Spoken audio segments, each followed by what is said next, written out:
तुम्ही वाचा, संपूर्ण अध्याय अन्य भाषेबद्दल आहे. आणि प्रेषितांचे कृत्य 2मध्ये जे अन्य भाषा आहेत त्यांना वाटतं दोन्ही सेम आहेत. आणि त्यामुळं जर कोणी हा प्रश्न उपस्थित केला तर ते उत्तर देऊ शकत नाहीत.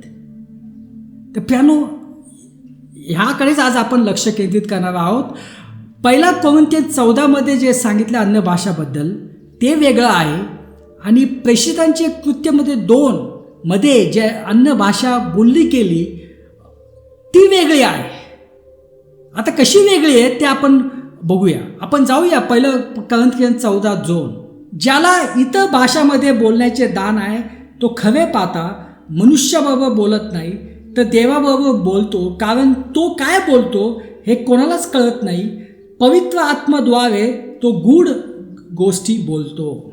जेव्हा आपण अन्य भाषेत बोलतो, हो बांधाला बाला बाला शिकवे बीवा बांधाला बाला बाला शिकवे बीवा बांधाला बाला बाला. आता ही जी भाषा जी आहे ही कुठल्याही मनुष्याला समजणार नाही आणि ही कुठली मानवी भाषा नाही आहे.